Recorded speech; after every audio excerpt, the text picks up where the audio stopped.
નમસ્કાર વિદ્યાર્થી મિત્રો, સ્વાગત છે તમારું સૌનું આપણી આ સંસ્કૃત પથ ઉપર. This is your one and only D R Joshi. ભવતામ સર્વેશામ હાર્દમ હાર્દમ હાર્દમ સ્વાગતમ વ્યાહરામી. આજે આપણે સમાસ જોવાને છે. તમને બધાની તકલીફ મને ખબર છે, આમાં બહુ પડે છે સાહેબ, સમાસ નથી આવડતા. તો આ સમાસને સહેલી રીતે સમજાવવાની હું ટ્રાય કરીશ.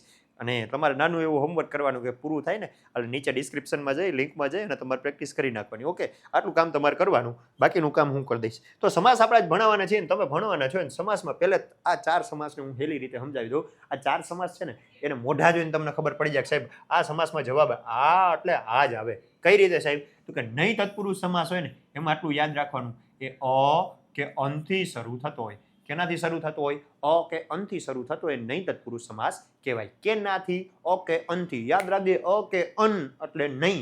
બરોબર.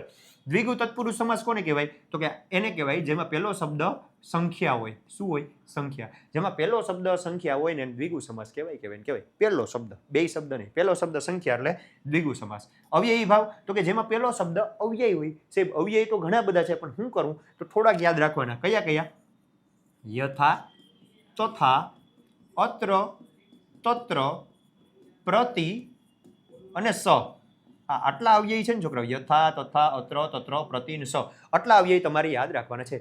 આમાંથી એક પણ શબ્દ શરૂઆતમાં આવતો હોય ને એટલે અવ્યયી ભાવ હોય. અને ચોથા નંબરનો છે કર્મધારય. 50-50 યાદ રાખવાનું. કા મહા શબ્દથી શરૂ થતો હોય તો એ કર્મધારય હોય. મહા નથી તો એમાં શું હશે? એમાં સાહેબ હશે વિશેષણ વિશેષ્ય. શું હશે? વિશેષણ પ્લસ વિશેષ્ય. જેમ કે તમને એમ કહું કે છોકરાઓ બ્લેક પેન. કેવી પેન? બ્લેક. તો બ્લેક વિશેષણ થયું. શું છે? પેન. તો વિશેષણ વિશેષ્ય થયા. બ્લેક વિશેષણ, પેન વિશેષ્ય. બરોબર. તો આ બે વિશેષણ વિશેષ્ય થયું, એટલા માટે અહીંયા કર્મધારય સમાસ થયું. સમજાણું? તો આ ચાર છે ને એને મોરો જોઈને તમને ખબર પડી જાય કે સાહેબ આમાં કયો સમાસ છે. મોઢું જોઉં ઓકે અન છે તો નહીં. સંખ્યા છે દ્વિગુ. યથા, તથા, અત્ર, તત્ર, પ્રતિ, સ છે તો અવ્યયી ભાવ. મહાશબ્દથી શરૂ થાય છે તો કર્મધારય. સમજાણું? સમજાઈ ગયું સાહેબ? આટલું યાદ કરી લે જલ્દી, 2 મિનિટ. ઓકે અન કયો કે ભાઈ? નહીં. સંખ્યા હોય તો દ્વિગુ. યથા, તથા, અત્ર, તત્ર, પ્રતિ, સ હોય તો અવ્યયી ભાવ. અને ચલો મહાશબ્દ ચાલુ થતો હોય તો કર્મધારય. યાદ રહી ગયું? રહી ગયું. હાલ જોયું ઉદાભાઈનું હરણ જોવું. શું જોવું? ઉદાહરણ જોવું. અહીંયા તમે જોશો અધર્મ દેખાય છે તમને ક્યાંય? તમને ક્યાંય અધર્મ જેવું દેખાય છે? સાહેબ દેખાય છે. તો અધર્મમાં અ છે, અસત્યમાં અ છે, અનુચિતમાં અ છે, અનાગતમાં ય છે, અભયમાં ય, અનૃત્તમમાં ય, અનિશ્ચિતમાં ય, અનાર્યમાં અ, અકાર્યમાં અ, અપરિહાર્યમાં ય. બરોબર. અ કે અનથી શરૂ થતો હોય, અનુચિત છે એમાં અન આવ્યું. ઓકે, તો અ કે અનથી ચાલુ થાય છે ને છોકરાઓ, અ કે અનથી ચાલુ થાય છે ને તો આને તમે નામ કયું સમાસ દેશો? નહીં તત્પુરુષ સમાસ. કયો સમાસ? નહીં તત્પુરુષ સમાસ. સમજાણું? એના પછી સાહેબ અમુક અપવાદ આવે છે ને એના વિશે આપણે થોડુંક ડીપમાં વિડીયો મૂક્યા છે ગ્રામરના, એમાંય તમે જોઈ શકો છો. આ તો શોર્ટ અને સ્વીટ તમને યાદ રહી જાય એવી ટ્રાય કરીશ. બીજામાં શું હતું સાહેબ? બીજામાં હતું કે સંખ્યા હોય. શું હોય? સંખ્યા. જો અષ્ટ સંખ્યા છે, હા સાહેબ. 9 સંખ્યા છે, હા સાહેબ. પંચ સંખ્યા છે ને. ષડ સંખ્યા છે. ત્રિ હાચે છે. પંચ ઈ છે. ત્રિ છે જ ને યાર. ચતુએ છે, સપ્તય છે, નવય છે. ચતુર્વેદ, સપ્તર્ષિ, નવરત્ન બધાયમાં પહેલો શબ્દ સંખ્યા છે. છે તો ભાઈ છે ને. શું છે મંડાણા હો. એને કહેવાય દ્વિગુ સમાસ. કયો સમાસ કહેવાય? દ્વિગુ. ખુદમાં જોઉં ને દ્વિ સંખ્યા છે. દ્વિગુ સમાસમાં દ્વિ ખુદ સંખ્યા છે. નહીંમાં અ કે અન હોય. સંખ્યા કેમાં હોય? દ્વિગુમાં હોય. અને પછી કયો આવતો હતો? પછી આવતો તો સાહેબ કર્મધારય નહીં પણ અવ્યયી ભાવ. જેમાં શું હતું? યથા, તથા, અત્ર, તત્ર, પ્રતિ, સ. એવું હતું. તો પાછી પેન બદલાવી નાખીએ. તમને દેખાય એવી પેન રાખીએ. જો અહીંયા જો પ્રતિ, પ્રતિ, યથા, યથા, યથા, યથા, સ, પ્રતિ, તથા. તો આ યથા, તથા, પ્રતિ, સ, અત્ર, તત્ર આવા શબ્દ શરૂઆત થતો હોય તો આવા સમાસને છોકરાઓ આપણે કયો સમાસ કહીએ છીએ? આવા સમાસને આપણે કહીએ છીએ અવ્યય. અને અવ્યય જેમાં હોય એને કહેવાય અવ્યયી ભાવ. અવ્યયી ભાવ નહીં હો, અવ્યયી ભાવ. ઓપ્શન આપ્યા હોય જોઈને ભૂલ ન કરતા, ધ્યાન રાખજો. અને એના પછીનો સમાસ આવે છે છોકરાઓ. એના પછીનો સમાસ કયો છે? મહાદેવ. ચલો જો મહાદેવ, મહાવૃક્ષ, મહાત્મા, મહાક્ષીણ. જોયા મહા શબ્દથી ચાલુ થયા? હા સાહેબ તો કર્મધારય. બીજું જોઉં સજ્જન એટલે કે સજ્જન. સત એટલે સારો, જન એટલે માણસ. માણસ પણ કેવો માણસ? સારો. વિશેષણ વિશેષ્ય થયું. નીલકમલમ. કમલ પણ કેવું? નીલું, બ્લુ, આ કલર જેવું. તો એ વિશેષણ વિશેષ્ય થયું. હા સાહેબ. વામ બાહુ, વામ એટલે ડાબો ને બાહુ એટલે હાથ, હાથ પણ કયો હાથ? ડાબો હાથ. વિશેષણ વિશેષ્ય થયું સાહેબ. શાંત વચસા, શાંત એટલે કે શાંત ને વચો એટલે વાણી, વાણી પણ કેવી વાણી? શાંત વાણી. તો વિશેષણ વિશેષ્ય. હા સાહેબ. વિક્રાંત કાર્ય, વિક્રાંત એટલે પરાક્રમ વાળું કામ, કામ પણ કેવું કામ? પરાક્રમ વાળું મોટું કામ. અને સ્વસ્થ વૃત્તમ, વૃત્તમ એટલે આચરણ પણ કેવું આચરણ? સારું સ્વસ્થ આચરણ. તો સ્વસ્થ વૃત્તમ આ બધા કયા સમાસ થઈ ગયા સાહેબ? આ બધા સમાસને હું તો નામ આપીશ અને તમે આપી જ દેજો. કયો સમાસ? કર્મધારય સમાસ. ચાલો આ 4 સમાસ સમજાણા, જેનો મોરે મોરો જોઈને તમને ખબર પડી જાય સાહેબ હા આ તો આ જ સમાસ છે. નહીં એટલે ઓકે અંથી ચાલુ થાય. દ્વિગુ એટલે અષ્ટ, નવ, ત્રિ, ચતુર જેવી સંખ્યાથી ચાલુ થાય. યથા તથા અત્ર તત્ર પ્રતિશ અવ્યયી ભાવ. અને મહા અથવા તો વિશેષણ વિશેષ્ય એટલે કર્મધારય સમાસ થાય. ડન? સમજાઈ ગયું? ઓકે આગળ વધીએ છીએ. હવે આવે છે દ્વંદ્વ સમાસ. દ્વંદ્વ સમાસને યાદ રાખવો હોય તો યાદ રાખવાનું કે અંતે દ્વિવચન કે બહુવચન આવતું હોય. દ્વિવચન કે બહુવચન આવતું હોય. હવે એક વસ્તુ તો છે કે ભાઈ ઘણામાં એવું થશે જેના કારણે કન્ફ્યુઝ થઈ શકો, પણ મોટા ભાગે આવવું જોઈએ. કેમ કે દ્વંદ્વ છે એ બે વસ્તુનું જોડ કહેવાય. બરોબર? દાળ ભાત, કાકા કાકી, મામા મામી, દાદા દાદી, બે શબ્દોની જોડને દ્વંદ્વ કહેવાય. અને બેનું સરખું પ્રધાનતા હોય, સર્વપદ પ્રધાન, બધા પદ પ્રધાન હોય. પણ આવું આપણે સમાજ સંસ્કૃતમાં સાહેબ તો બધું બધા આપણે ગોખવા પડે, બધા આપણે યાદ રાખવા પડે, બધાના શબ્દાર્થ આવડવો જોઈએ તો તકલીફ પડે. પણ એક રીતે આમ યાદ રાખી શકાય કે પાછળ દ્વિવચન કે બહુવચન આવતું હોય તો મોટા ભાગે દ્વંદ્વ સમાસ હોય. અને દ્વંદ્વમાં એ કયો સમાસ? તો કે ઇતરેતર દ્વંદ્વ. કયો સમાસ? ઇતરેતર દ્વંદ્વ. જેમ કે દ્વિવચન અને બહુવચન તમે વિભક્તિમાં ભણી ગયા છો, ભણ્યા છો ને. શું હતું દ્વિવચન? દ્વિવચન કંઈક આવું હતું સાહેબ, ઔ ઔ, ભ્યામ ભ્યામ ભ્યામ, યો યો. સ્ત્રીલિંગ હોય તો એ ભ્યામ ભ્યામ ભ્યામ, યો યો. તો આવા શબ્દો પાછળ આવતા દ્વિવચનમાં આપણે વિભક્તિ ભણ્યા છે, નથી ભણ્યા ભણતો આવજા. બહુવચનમાં શું હોય? તો કે એમાં હોય અહી હોય અથવા તો નામ કે શું હોય, પણ મોટા ભાગે આ હોય. ઓકે દ્વિવચન કે બહુવચન, બહુવચન ઓછું પણ દ્વિવચન મોટા ભાગે આવતું હોય ને એટલે યાદ રાખવાનું દ્વંદ્વ સમાસ હોય. જો તમે જોશો રામ લક્ષ્મણો, તો અહીંયા રામ લક્ષ્મણોમાં ઔ તમને દેખાય છે સાહેબ? દેખાય છે. રાધા કૃષ્ણ ઔ છે? હા સાહેબ. તાત પુત્ર ઔ, યુવક ઔ, આ યોહો, આ યોહો, આ એહી, એહી, યાહા, એ. તો ઔ ઔ, ભ્યામ ભ્યામ ભ્યામ, યો યો.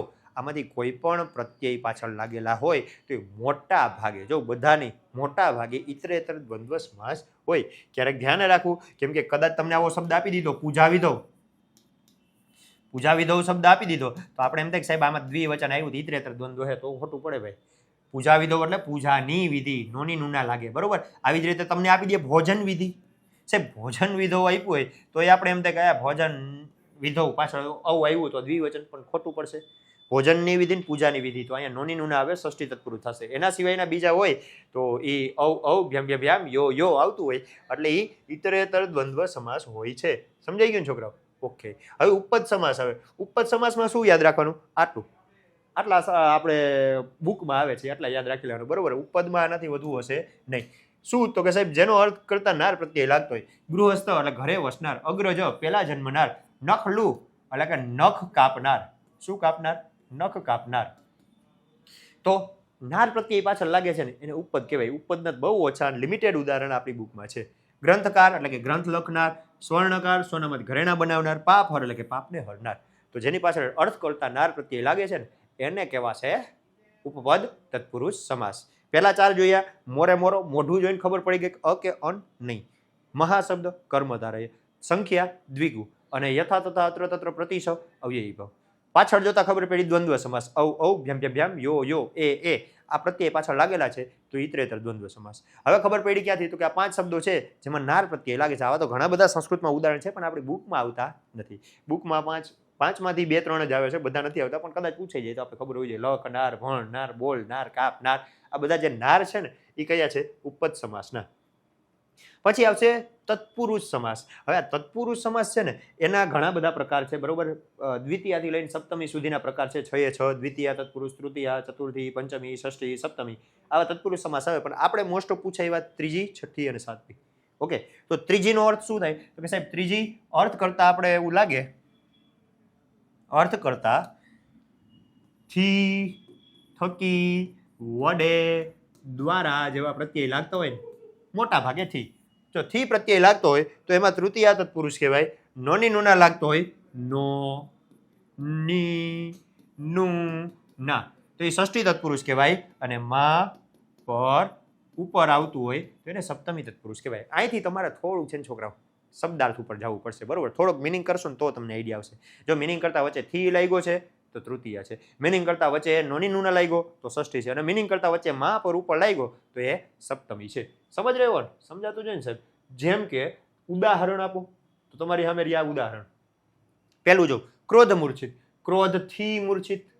ક્રોધ મૂર્છિત એટલે ક્રોધથી મૂર્છિત, વચ્ચે થી આવ્યો તો એ તૃતીય તત્પુરુષ સમાસ કહેવાય. આ જો ક્ષોભ રહિત તો ગભરાટથી રહિત, વચ્ચે થી આવ્યો તો એને ભાઈ તૃતીય તત્પુરુષ કહેવાય. જરા રોગયુક્ત, જરા અને રોગથી યુક્ત, જરા અને રોગની વાત નથી, બરોબર? જરા અને રોગથી યુક્તની વાત છે તો થી આવ્યો એટલે તૃતીય તત્પુરુષ થયો. દુર્ઘટનાગ્રસ્ત તો દુર્ઘટનાથી ગ્રસ્ત, અહીંયાથી પ્રત્યય આવ્યો તો એ તત્પુરુષ. કયો તત્પુરુષ? તૃતીય તત્પુરુષ. એના પછી જો વિઘ્ન વિહતા એટલે કે વિઘ્ન વડે હણાયેલા, થી થકી વડે, વડે આવ્યો, વિઘ્નથી હણાયેલા કયો તોય ચાલે, વિઘ્ન વડે હણાયેલા કયો તોય ચાલે.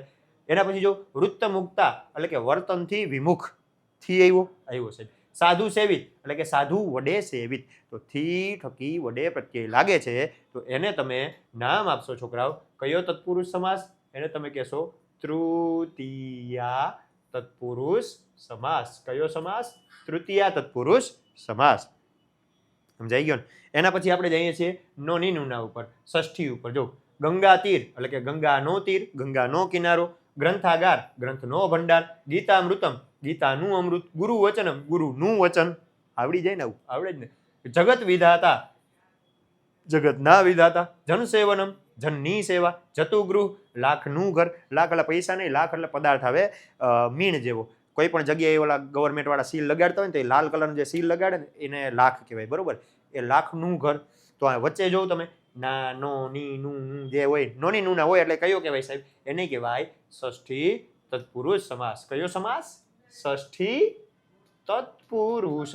ઓકે, ષષ્ઠી તત્પુરુષ. અને જો આ પેટા પ્રકાર છે, ઘણી વખત પૂછાય, અને ન પૂછ્યું હોય તો ડાયરેક્ટ તત્પુરુષ આપ્યો એ કરી શકો. પણ તત્પુરુષ આપ્યું છે અને વિભક્તિ તત્પુરુષ આપ્યું છે તો જે વિભક્તિનો તત્પુરુષ છે એ લખવો પડે. હો, આગળ જોઈએ છીએ આપણે સાહેબ. આગળ જઈએ છીએ અહીંયા. ક્યાં? તો કે આવર્ત પાતતા, આવર્તે પાતતા, વમળમાં પડવું. બરોબર? આવર્ત પાતતા એટલે કે વમળમાં પડવું. ખગોત્તમ, પક્ષીમાં ઉત્તમ. નીતિ નિપુણ, નીતિમાં નિપુણ. પતગોત્તમ, પતગ એટલે પક્ષી, માં ઉત્તમ, પક્ષીઓમાં ઉત્તમ, નીતિમાં નિપુણ. તો માં પ્રત્યય લાગતો હોય તો એને કયો કહેવાય ભાઈ? એને કહેવાય સપ્તમી તત્પુરુષ સમાસ. કયો સમાસ કહેવાય? સપ્તમી તત્પુરુષ સમાસ. આ 3 IMP છે, આવડી જવા જોઈએ. એક તો થી થકી વડે અર્થ કરતા વચ્ચે લાગે તો તૃતીય તત્પુરુષ, નોની નુના અર્થ કરતા લાગે ષષ્ઠી તત્પુરુષ, અને મા પર ઉપર લાગે સપ્તમી તત્પુરુષ. સમજાઈ ગયું? હા સાહેબ, સમજાઈ ગયું. આની PDF તમને મળી જ જશે હો છોકરાઓ. આગળ જો, આગળ આવે છે બહુરીહી સમાસ. તમને બહુ તકલીફ પડે છે બહુરીહી અને કર્મધારય એમ કે બેયમાં વિશેષણ વિશેષી આવે. હોય ને એવું કે સાહેબ બેયમાં વિશેષણ વિશેષી આવે. જ્યારે વિશેષણ પ્લસ વિશેષ્ય હોય તો એને કયો સમાસ કહેવાય? તો વિશેષણ વિશેષ્ય આપ્યું હોય, વાત હોય વિશેષ્યની, તો કર્મધારય સમાસ. જેમ કે તમને કીધું બ્લેક પેન. કેવી પેન? Black pen. કેની વાત કરી છે? પેનની. વિશેષ્યની વાત કરી છે ને તો એ કર્મધારય થયું. પણ બે શબ્દો બ્લેક અને પેન મળીને કોઈ ત્રીજાનું જ વિશેષણ બનતું હોય ને તો એ કહેવાય બહુવ્રીહી. જ્યારે વાત છે પેનની, બ્લેક પેન, પેનની વાત કરું છું તો કર્મધારય. પણ બે મળીને કોઈ ત્રીજાનું વિશેષણ બને છે તો એ થઈ ગયો બહુવ્રીહી સમાસ. જેમ કે અહીંયા તમે જોશો ચક્રાયુધ. શું આપ્યો છે શબ્દ? ચક્રાયુધ. ચક્ર એટલે ચક્ર અને આયુધ એટલે શસ્ત્ર. હું ચક્રની વાત કરું છું કે શસ્ત્રની વાત કરું છું? કોઈની નહીં. જેનું શસ્ત્ર ચક્ર છે એવા ભગવાન. ચક્રાયુધ કોનું વિશેષણ બની ગયું? વિષ્ણુ અથવા તો કૃષ્ણ ભગવાનનું. બરોબર? વિષ્ણુ ભગવાન કે કૃષ્ણ ભગવાનનું ચક્રાયુધ વિશેષણ બની જાય. ચક્રને નથી વાત કરતો, આયુધ એટલે શસ્ત્રની વાત નથી કરતો, જેનું શસ્ત્ર ચક્ર છે એવા ભગવાનની વાત કરું છું. તો એ વિશેષણ બની ગયું કે નહીં? બીજા કોઈનું અન્યનું વિશેષણ બન્યું? હા સાહેબ. જાડ્ય વક્ત્ર. જાડ્ય એટલે કે જડતા, વક્ત્ર એટલે કે મોઢું. મોઢા પર, મોઢાની વાત છે કે જડતાની વાત છે? બેયમાંથી એકેની વાત નથી. જેના મોઢા પર જડતા છે ને એની વાત છે. ઓકે, એના પછી જો જાત દોષ. જાત એટલે કે થયો છે ને દોષ એટલે કે ભૂલ. ભૂલની વાત છે કે થયાની વાત છે? નહીં. તો કે થયાની વાત નથી, ભૂલની વાત નથી. જેનાથી દોષ થયો છે એવા વ્યક્તિની વાત છે. એના પછી જો જાત હર્ષ. થવાની વાત કે હર્ષની વાત? નહીં. જેને હર્ષ થયો એની વાત. અર્જુનને હર્ષ થયો હતો ને. ચક્રાયુધ કોનું વિશેષણ છે? કૃષ્ણ ભગવાનનું. ચોથા પાઠમાં આવે. જાડ્ય વક્ત્ર કોનું છે? તો કે ભવાનીના ભક્તનું. શંકરાચાર્યએ કીધું છે ને હું અનાથ છું, દરિદ્ર છું, આવો છું, તેવો છું, તો એને પોતાનું વિશેષણ વાપર્યું છું. જાત દોષ, જેનો દોષ થયો છે તે કોણ? ઓલો ચંદનદાસ. એના પછી જો જાત હર્ષ, જેને આનંદ થયો છે તે કોણ? અર્જુન. અર્જુન આનંદ સાથે એની સાથે જોડાઈ ગયો હતો ને ઓલા ઢીંકા ચીકા કરતા તે, બરોબર, એની સાથે. તો એ તીક્ષ્ણ તુંડ, તીક્ષ્ણ એટલે કે ધારદાર, શાર્પ, તુંડ એટલે કે ચાંચ, બીક, બરોબર. તો અહીં ચાંચની વાત છે કે ધારની વાત છે? ધારની વાત નથી, ચાંચની વાત નથી. જેની ચાંચ ધારદાર છે, જેની બીક શાર્પ છે, એવા જટાયુ બળની વાત છે, બરોબર. તો આ તીક્ષ્ણ તુંડ કેનું વિશેષણ છે? જટાયુનું. તીક્ષ્ણ દંડ, તીક્ષ્ણ એટલે ખૂબ આકરી, અને દંડ એટલે સજા. આકરાની વાત છે કે સજાની વાત છે? નહીં, આકરી સજા કરે એવાની વાત છે. કોણ હતો એવું? ચંદ્રગુપ્ત. ચંદ્રગુપ્તનું વિશેષણ છે. એના પછી જો ધવલ કેસ. ધવલ કેસ એટલે શું? ધવલનો કેસ? નહીં, સફેદ વાળ. સફેદ વાળની વાત નહોતી, સફેદ વાળ જેના છે તેની વાત હતી. કોણ હતો? તો કે જે પાણી પીતા અટકાવવા આવ્યો હતો ને અર્જુનને, અર્જુનને પાણી પીતા રોકવા આવ્યો હતો, ધવલ કેસ, ધોળા વાળવાળો દાદો, એનું વિશેષણ છે. ધૃતરાષ્ટ્ર, જેણે રાજ્યને ધારણ કરેલું છે તે, કેમ કે ધૃતરાષ્ટ્રે રાજ્યને ધારણ કર્યું હતું, તેનું નામ છે ધૃતરાષ્ટ્ર. નિકટ આસનાહ, નિકટ એટલે કે નજીકના, આસન એટલે કે બેસવાવાળા, નજીક બેસવાવાળા. જે નજીકમાં બેસવાવાળા છે તે કોણ? તો કે આંતરિક સમાનતાવાળા વ્યક્તિઓ. એના પછી અહીંયા જો બહુ મત્સ્ય, બહુ એટલે ઘણી, મત્સ્ય એટલે માછલી. ઘણાની વાત માછલાની વાત નહીં, ઘણા માછલા વાળું શું હતું? સરોવર. તો ઘણા માછલા બે મળીને કોનું વિશેષણ થઈ ગયું? સરોવરનું. ઘણા માછલા વાળું સરોવર. બહુરીહી, બહુરીહી ખુદ બહુરીહી સમાસ છે. કેમ? તો કે બહુ એટલે ઘણું બધું, રીહી એટલે કે ધાન્ય. ઘણાની વાત નથી, ધાન્યની વાત નથી. જેની પાસે ઘણું બધું ધાન્ય છે તેની વાત છે. એવો કોઈ વ્યક્તિ, અમીર વ્યક્તિ. ભગ્ન દંતઃ, ભાંગેલા દાંત વાળો. દાંતની વાત છે કે ભાંગેલાની વાત છે? નહીં, જેનો દાંત ભાંગેલો છે એવા ગઈઢા બાપાની વાત છે, જે અર્જુનવાળા પાઠમાં આવે, તો એનું વિશેષણ થઈ ગયું. એના પછી જો ભગ્ન ધનવા. ભગ્ન એટલે ભાંગેલો, ધનવા એટલે ધનુષ. ભાંગવાની વાત કે ધનુષની વાત? જેનું ધનુષ ભાંગી ગયું છે એવા વ્યક્તિની વાત. કોણ? રાવણ. રાવણનું ધનુષ ભાંગી ગયું હતું, તો એનું વિશેષણ થઈ ગયું. ભારરૂપ, જે ભારરૂપ છે તે શું હતું? ભારરૂપ સામાજિક વ્યવહાર, જેના કારણે માણસ ડૂબી જાય. તો ભારરૂપ કોણ હતો? સામાજિક વ્યવહાર, એનું વિશેષણ થઈ ગયું. ભુક્ત ભોગ, ભુક્ત એટલે ભોગવી લીધા, ભોગ એટલે કે ભોગ, જેને બધા ભોગ ભોગવી લીધા એવો કોણ? ઓલો ગઈઢો બાપો, જેને અર્જુનને પાણી પીતા રોક્યો હતો, એનું વિશેષણ થઈ ગયું. મહાતેજા, મહાતેજા કર્મધારયમાં આવી શકે, આમાં આવી શકે. આમાં શું કામ આવે? તો કે જટાયુનું વિશેષણ છે, પણ બે આપ્યા હોય તો આપણે જવાનું કર્મધારય ઉપર. ડન. માતુલ કુલાહા એટલે કે મોસાળ પક્ષના, મામાનું કુળ. મામાની વાત કે કુળની વાત? નહીં, મામાના કુળના જે વ્યક્તિઓ છે એની વાત છે, બરોબર. સ્નેહપૂર્ણ દૃષ્ટિ, જેની દૃષ્ટિ સ્નેહપૂર્ણ છે તે. આવું પાઠમાં ભણવામાં ક્યાંય આવતું નથી, પણ સ્વાધ્યાયમાં ક્યાંક આપ્યું હશે. યાચિત અશ્વ, જેણે અશ્વની માગણી કરી છે તે, જેણે ઘોડો માગ્યો છે તે કોણે માગ્યો હતો? અર્જુને. તો આ બધા શબ્દો મળી અને કોઈને કોઈ વ્યક્તિનું, પદાર્થનું કે પરિસ્થિતિનું વર્ણન કરે છે, એનું વિશેષણ બને છે. એટલા માટે આ બધા બહુરીહી સમાસ કહેવાય. સમજાઈ ગયું? આઈ થિંક સમજાણું હશે. અને જો તમને સમજાઈ ગયું, તમને એમ લાગે સમજાઈ ગયું, તો તમે નીચે જઈ અને ઓલું જે હોય ને એમાં તમારે જઈને પ્રેક્ટિસ કરી લેવાની, બરોબર. કેમાં? આમાં અહીંયા નીચે આ તમને મોર દેખાય છે, એ મોરમાં ટચ કરશો ને એટલે આખું પેજ ખુલી જશે. અને એ પેજમાં નીચે પ્રેક્ટિસ માટેની લિંક એમ આપ્યું હશે, પ્રેક્ટિસ માટે. તો એ પ્રેક્ટિસ માટેમાં તમે જાશો ને એટલે આવી બ્લુ કલરની લિંક હશે, એને ટચ કરશો એટલે તમારે પ્રેક્ટિસ લિંક ખુલશે, એમાં જઈને પ્રેક્ટિસ કરી શકો. અને આના માટે તમારે મટીરિયલ જોતું હોય તો અહીંયા મળી જશે. 9181780770. આના ઉપર તમને આનું મટીરિયલ પણ મળી જશે. ઓકે, તો આઈ થિંક મને એમ લાગે છે કે તમને સમજાઈ ગયું હોય. સમજાઈ ગયું હોય લાઈક શેર સબસ્ક્રાઈબ કરી નાખજે મારો ભાઈ, જાતો નહીં એમને. ઓકે, મળીએ છીએ નેક્સ્ટ લેક્ચરમાં. Thank you. જય હિન્દ, જય ભારત.